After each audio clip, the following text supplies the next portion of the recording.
Hey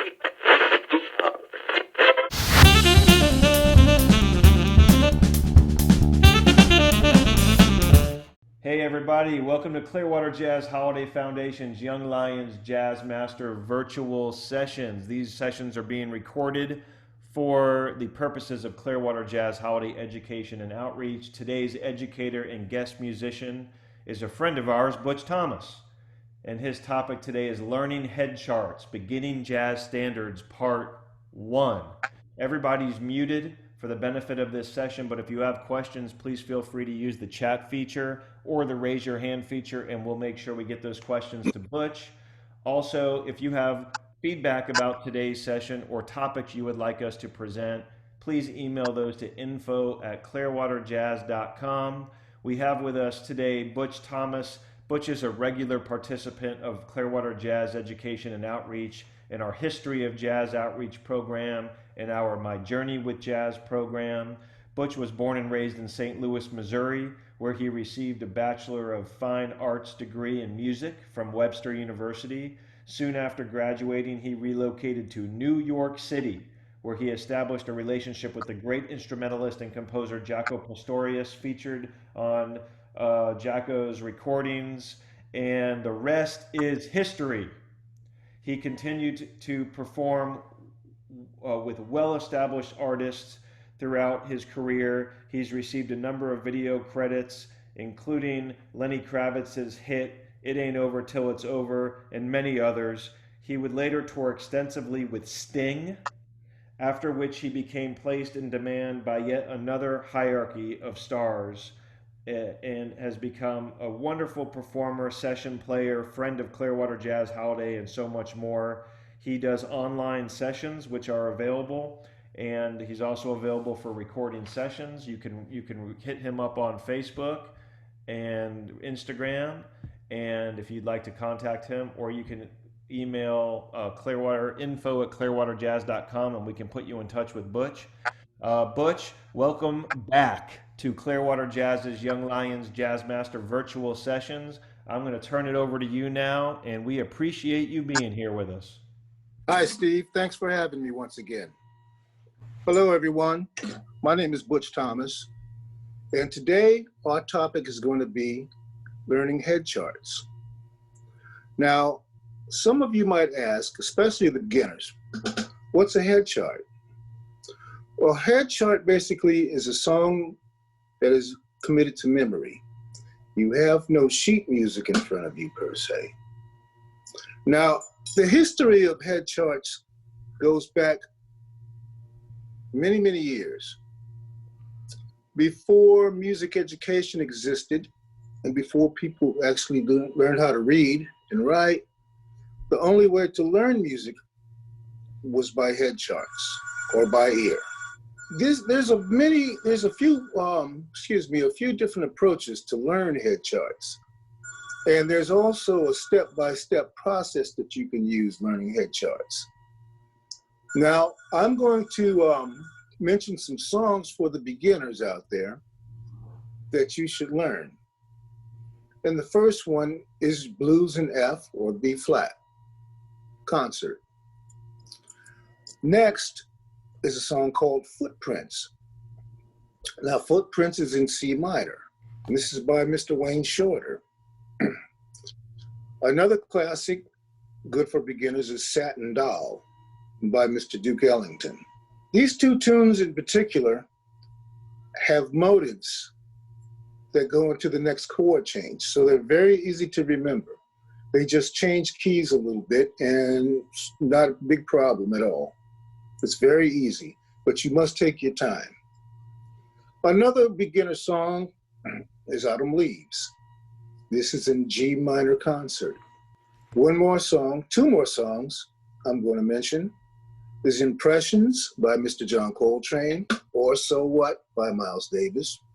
They have the same chord changes. Now this one's more of a modal. It has two chords in it, so it's a modal type of form. And the last one I'm going to mention for today is Summertime. Summertime is an all-time classic. It's in D minor concert. And between these songs, you have some who are the tempo-wise that are slow, some of them are fast. But you can determine what you want to do when you learn these tunes. Now, the most important thing of learning songs is listening to them. This is where you're going to get all your information from, as far as the form goes, as far as the key goes, as far as the arrangement. Now, mind you, when you are playing an arrangement, that's someone else's interpretation of the original composition. So once you learn the form of the songs, feel free to experiment. Feel free to recreate the melody a little bit after you learn it. But first and foremost, we must learn the melodies. Okay, now when you memorize a melody, you should be able to sing it, because this is where it's going to be more embedded into your memory if you start singing, rather than have an external instrument at first. So sing the melody slowly and then play the melody slowly. Slow is how we do everything at the beginning when we are learning, because this gives you time to think and to listen, which is very important. You must learn the chords. Not only does a song have a melody, it also has chords to it that correspond with the melody. These are other things that you need to work on and learn. And through learning chords, you have to learn your scales. And I think I've said this in every episode that we've done so far. I can't stress enough for you to master your scales. Your major, your dominant, your pure minor, and your Dorian minor at first. These are 4 types of scales that you're going to see a lot in jazz standards and blues. So yes, work on your scales. That way, once you understand the notes, you can talk about chordal tones and non-chordal tones. Your chordal tones are 1, 3, 5, 7. Your non-chordal tones are 2, 4, 6, 8. These are how you build chord structures. So once you learn how to build your chords or spell the chords horizontally or vertically, then you can get an understanding of improvisation a little bit more. Say, for instance, I have a F major chord. F major chord is 3 notes, 1, 3, 5, F, A, C, space, space, space. This way, you can analyze a little bit more easier with line, line, line, space, space, space. That way you can spell your chords without any problem. Make sure you have the right changes and get a reliable source for your play-along books. Now, I still recommend the real book. I recommend most of all of Jamie Aebersold's repertoire, because I find that those songs in Jamie Aebersold books, most of the melodies and the chord changes are correct versus the real book. A lot of chords in the real book are wrong. So always be observant about that and compare, do comparisons as far as your resources and your materials go. Because I know so many people who have learned songs the wrong way, and when they got to a jam session or to a gig and they went to play their interpretation, it didn't match the band, form-wise or melody. So be very careful about that. Now, you must memorize both the chords and the melody for a practical situation. Say if you have a recital or you have a little job that you're doing or just a jam session, it's good to have these things memorized. Now, in my experience of playing, most of the time, there was no music stands on the stage, unless it was a big band situation. But for small ensembles, duos, mostly head charts. When I used to play with Jaco Pastorius, we never read music. And that was and as far as I'm concerned, that was the highest level of musicianship that I've ever experienced. I was like 22 years old, and I had to sit in my house and learn songs for days. This one particular song I had to memorize was called Donna Lee. And I stayed up for 2 days straight learning this one melody in order to get this to be in this band with Jaco. So it depends on how determined you are to learn something. How are you gonna place it? What are you gonna do with it when you learn it? You gotta ask yourselves this kind of questions. Are you doing it for educational purpose?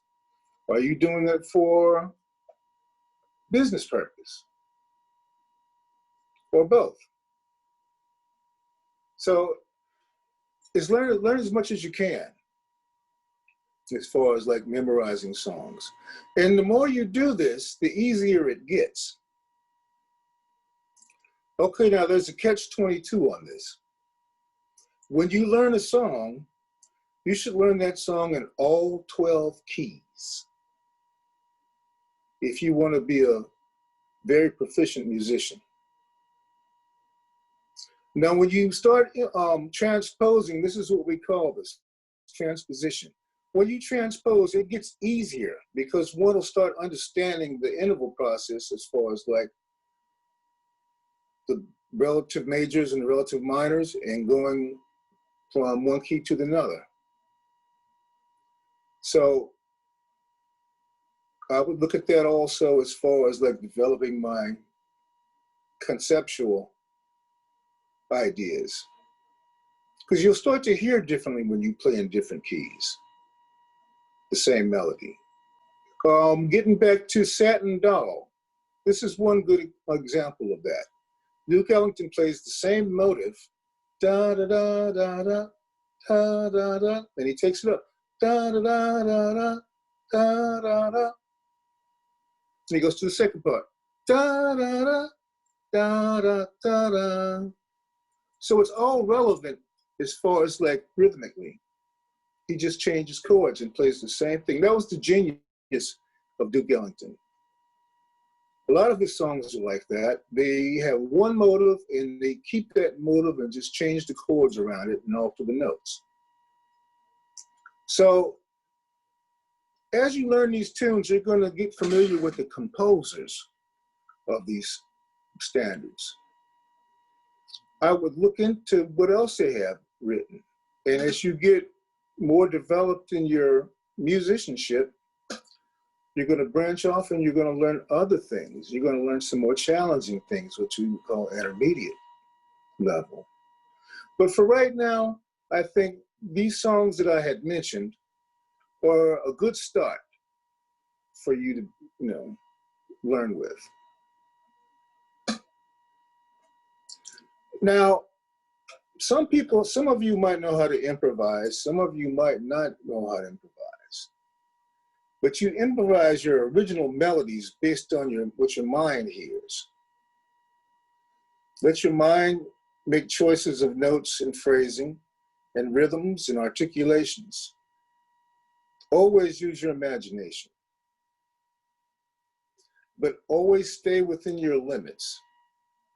If you only know how to play quarter notes, don't try to play 16th notes. Don't get in too deep of water, in other words. Now, if the song has lyrics, it's very important that you learn the lyrics before you even try to play the melody. Now, a person who was very famous for doing this was a man called Lester Young.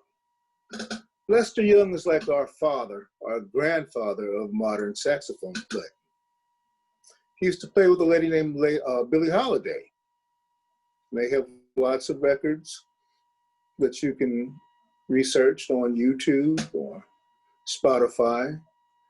But he always would learn the lyrics. Another gentleman named Ben Webster also was a stickler for learning lyrics before he played the melody. Because what the lyrics do, you hear the phrasing of the lyrics, which makes you more articulate when you do it instrumentally. And this is very, very important. So one can always tell, an experienced player can always tell if the younger player has not done his homework by learning the lyrics. He can hear it in the melody when he's playing. So yeah, be very aware of these things. And if you have a pencil and paper, I would write these suggestions down so you don't forget them. Now, I want you to, when you're learning these melodies, get into the melody. I want you to fall in love with the melody. And I want you to play it like you wrote it. And when you get ready to solo, this is going to free you up from a lot of things because you know the form. What you're learning is the form of the song. It could be a 12-bar form, 16-bar form, or a 32-bar form. Some have an ABA form where it starts at the A, goes to the bridge, and then it goes back to the A section again. Then you have ABC, where you have an A section, the B section, and the C section. And it doesn't resolve back to A. So there's many different forms. And as time goes, as far as modernization is, things are evolving. Things are getting more experimental. Things are getting out of the norm from what historically that we know and that we study. So keep your mind open, but in the meantime, this is your basics. This is the foundation. These songs and these concepts that I'm talking about are your foundations of learning songs successfully. And get with your friends or have the play along recordings so you can really get familiar with what's going on in the song. Is there any questions? I don't see any questions just yet. I just sent out a chat. If people have questions, please feel free to use the chat feature or the raise your hand feature, and we can get those questions to Butch. Butch, also, I wanted to remind folks that on your last session from the Clearwater Jazz outreach page, we created a Spotify link of recommended listening for you, and we're starting to put some songs in there for you. And what we can do is for this session, we can put that link under this session as well. Were there any particular Great. Were there any particular songs that you wanted to dive deeper in today on the subject of head charts and beginning jazz standards that you'd like me to add to that list today? I guess we can try one. We kind of run out of time here, but I can play a song or a melody just to give you an example of what I'm talking about. I'm going to play Satin Doll.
Okay, so you can hear the form.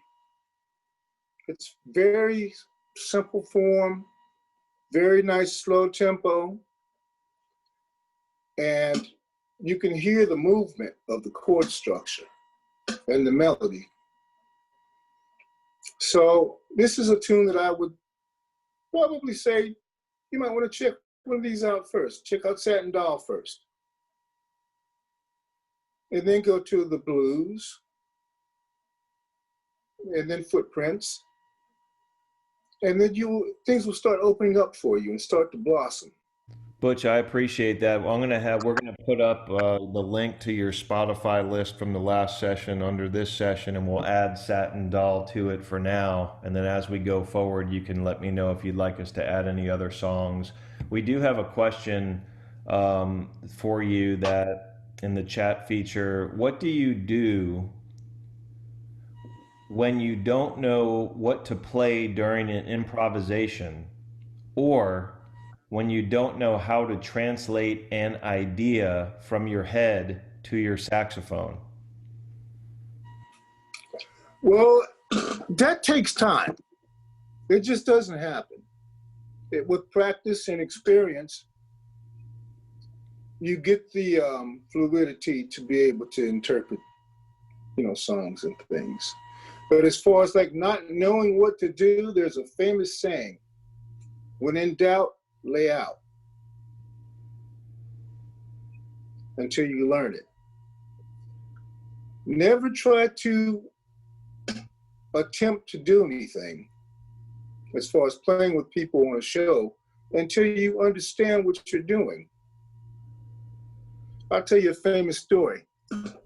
There's a drummer who was John Coltrane's drummer, Elvin Jones. And I was at the Village Vanguard, and he asked me to sit in with him. I was real young. And he asked me what tunes did I know. And he named some tunes, and I didn't know any of them. And he said, "You don't know anything, do you?" I said, "Well, I'm learning." He says, "Well, come up and play this tune called 3-Card Molly." Now, I didn't know that 3-Card Molly was a 13-bar minor blues, because we're used to playing 12-bar minor blues. So I got up there on the stage, played way too many choruses. At the end of the song, Elvin Jones screamed at me and hit a snare and told me to pack up in front of the audience. So I felt very small after that, and I knew where I stood. So after the show, Elvin Jones walked up to me with his arms open, and I said, "Oh Lord, here he comes." And he says, "Give me a hug." And then he whispered in my ear, he said, "Young man, I want you to come back tomorrow and try it again." I didn't go back because I knew where I stood and I knew what I needed to work on. So the next time I got the chance to see him, I would have more of an understanding and have a repertoire under my fingers. So yeah, never put yourself out there unless you know what you're doing. So Butch, when you went back and worked on that, are there specific techniques or methods that you would focus on to try to translate ideas that you had in your head to your instrument? What specifically could you do to help develop that skill? Well, you start off slow. Slow, I can never say that enough. Start off slow, and you just do a little at a time. Say you take the first part of the melody. You work on that at a little bit at a time. Then you look at the chords. You play the chords on top of that part of the melody. After you do that section, then you take another section, and you do the same thing. And then the next section, you do the same thing until you put it all together. Because you don't have to do everything all at once. You can take it in segments. And I think that's a healthy way to learn. It's less frustrating And it's more fun when you do it in sections. And then put it together and you'll have a happy result. What about improvisation around those sections? If you dissect it in that way, what are there any specific techniques or methods to um, practice improvisation? Yeah, sure. Well, basically, you want to play your solo based off of the melody. Because one should always remember, we're playing for the listener. We're not playing for ourselves. And I'll say that one more time. We are playing for the listener, not for ourselves. So you have to be coherent as far as what you're doing and relaying that to the people so it makes sense. So just being simple is the main ingredient. Simplicity is the key. There's a couple questions here that are kind of related. I'm going to read them both to you and we'll see what we do with them. So, do you rather students learn melodies from recordings or the real book? Recording. Okay, and so the other question was, if you've never heard a song before, how do you go about learning it? Do you read it first? Do you find a recording? And how do you know which recording is a good one to start with? Well, what I would do, I would go to YouTube since we have this resource now. See, young people have it good. When I was coming up, we didn't have computers and we had to learn by ear. But you can go on YouTube and find the source, the creator or the composer who wrote that song. Listen to the original composition or the original recording first, just so you can get a gist of what the creator or the originator has done before you listen to another arrangement of that same song. I appreciate it. So we've got about maybe just a few more minutes. I'm going to let you offer some concluding thoughts on this, Butch, in a second, but I just wanted to give some announcements. You're going to be back with us, and people can check the time and date for all of the sessions at clearwaterjazz.com/education, where you're going to be doing a second part on learning head charts, and we certainly look forward to that. No doubt you'll be back with us in the future, so we really appreciate your time and sharing some of the experiences that you've had. There are a lot of really great sessions that the Jazz Holiday Foundation is supporting with this program. Musicians with virtually every instrument. In fact, if you are interested in learning about the drums, we have Mark Feynman with us just today after this session at 4 o'clock on exploring triplets, comping, soloing, and coordination. And Mark always delivers a great session. Mark's also back on Monday with Playing Better with Brushes, How, When, Why, and Where.